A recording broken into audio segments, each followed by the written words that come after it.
guys, welcome back to my channel, and if you're new, welcome. And as you've seen in the description, this is all about seafood boil.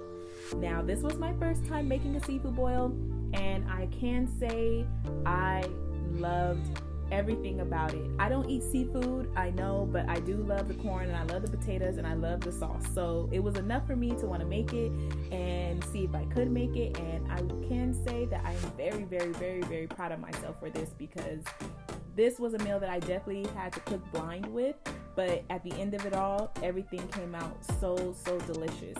So stay tuned for this video and we see how we do this seafood boil. Please be sure to turn on your post notifications and for more videos in the future, as well as like this video and comment and subscribe. I will be doing more vegan meals as well as non-vegan meals, so I wouldn't want you guys to miss. So without further ado, let's get into this seafood boil. First things first, you guys want to make sure you have a pot big enough to fit all of the seafood in. I've had king crab and crab legs for this dish, so I did need to make sure I had a pot big enough to have king crab legs to be able to submerge into. So I did find this pot, and the pot that I used at the grocery store. It was very easy to find, and here are all the seasonings that I had used for this meal. There was a little bit of everything used. If you don't have all of this stuff, you can still make do with some of the main things, but these are all the ingredients that I used from the research that I did.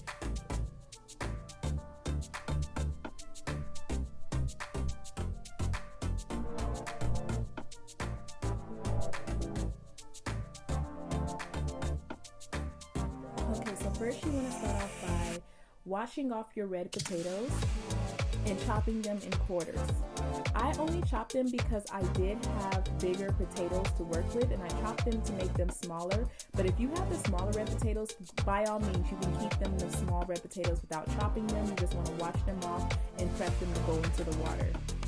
Now, the potatoes and the corn are the first things that I have put into my water. I did that first and let them cook and boil first because they were going to take the longest.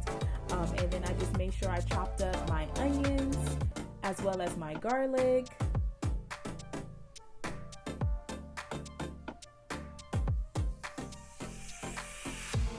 And I had made sure my lemons and all of that was ready to go into the pot. And that was the first thing, along with seasonings and my spices and herbs, were the first things that went into the pot.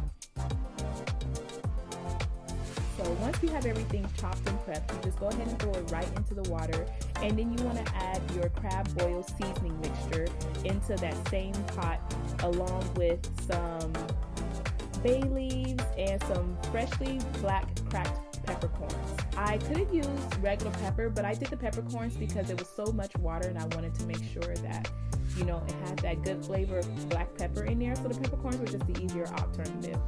And then I just did some of the garlic seasoning and some of Old Bay seasoning. You don't have to go light on the Old Bay. And then here you will see I'm using the non-chicken chicken bunions. You can use regular chicken bunions. I only use non-chicken because I am vegan, so I wanted to be able to also eat anything that I'm making. Even though I don't eat seafood, I still did enjoy the sauce that I made for it, so that's why I still wanted to make sure that anything in that part of the dish was vegan. So then you just want to add some of your Zatarain's oil, just a little bit. Full disclosure for that too, I would recommend waiting until you have the sauce that you're going to make for the boil, and use that Zatarain's oil for that versus putting it in the big pot of water, because that Zatarain's oil is so concentrated and it's so flavorful, you miss out on a lot of flavors by it going into the pot. So from there, once everything's in, you just mix it all together, throw your potatoes in, throw your corn in, so everything can then start to cook. This will be cooking for about 15 minutes, and so as that cooks, you can go ahead and start prepping the other things that you'll be making for the seafood boil. I went ahead and sliced up my sausages and just placed them into the skillet with some garlic and a little bit of oil so those can also cook. As the sausages were cooking, the potatoes were ready to take out, so I went ahead and removed those from the boil and went ahead and placed the king crab legs and regular crab legs in. be sure to wash your crab legs off because sometimes they're dirt and things on your crab leg. So, be sure to wash off all your food before cooking with it. Now, it takes about like 15 minutes for the crab legs to cook. So you can go ahead and remove those from the water after about 15 minutes, as well as the corn. So that can be removed, and you can use the same pot of water for all of the seafood that you're going to need to boil. So next I'm going to go ahead and throw in my crawfish. And again, like I said, go ahead and wash off everything before you're using it and putting it in there. So I give them a good rinse, rub them together a little bit, and put them in the pot to cook. I found it easier doing the seafood in parts like this versus cooking everything together because everything does cook in different time increments. So as the crawfish is cooking, I went ahead and was started on my shrimps. And I cooked those separately. Seen some people put them in the water. I personally didn't want them to go in the water. I just wanted to actually cook them as garlic shrimp. So I added a stick of butter, some lemon, fresh parsley, and garlic. And I went ahead and used that for my shrimps versus putting them in the boiling water along with all the other seafood. I feel like doing this way, you get more flavor. You can really show some love to the shrimps, and also you don't risk overcooking them. And here you'll see me using some garlic oil. I just love to use the garlic oil. If you don't have garlic oil, that's fine. You can use regular olive oil. If you wanted to make your own garlic oil, you can just, before starting all of this, you can have some olive oil into a pot and chop up your garlic and then just kind of like let it simmer on low together, and that would create your own garlic oil. Okay, so I just went ahead and added my seasonings to both the shrimp and also the other seafood that is cooking at the time.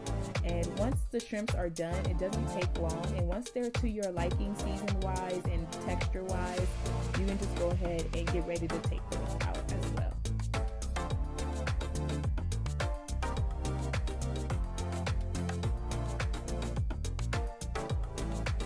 If there are any other tips and tricks when it comes down to seafood boils that you guys may have, please comment in the comment box below. I would love anything that can help make me better or make my food better. I just do what I know and what I kind of see from looking at other people's videos. But again, I don't eat seafood, so there are maybe a lot of things that I can learn when it comes down to making any dish that has seafood. So again, if you guys have any tips or tricks for me, comment below. So once you start to see your shrimp turning pink, you don't want to overcook them, and you feel like they're nice and done, you can go ahead and remove them and place those in a nice pan until everything else is prepped and ready. And in that same skillet, I went ahead and used that also for my mussels. And I just added a little bit more butter and a little bit more garlic just to refill it up, and just threw the mussels right in there until they were also finished.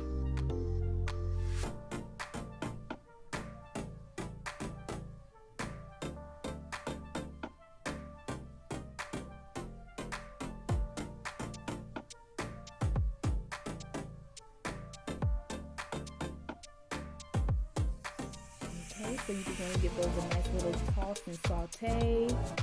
Again, with seafood, nothing really takes that long to cook. So I just went ahead and took that whole skillet full of butter, garlic, and all my spices and herbs and poured it right over the corn and crab legs because it's not going to hurt. So I went ahead and just poured it all on top.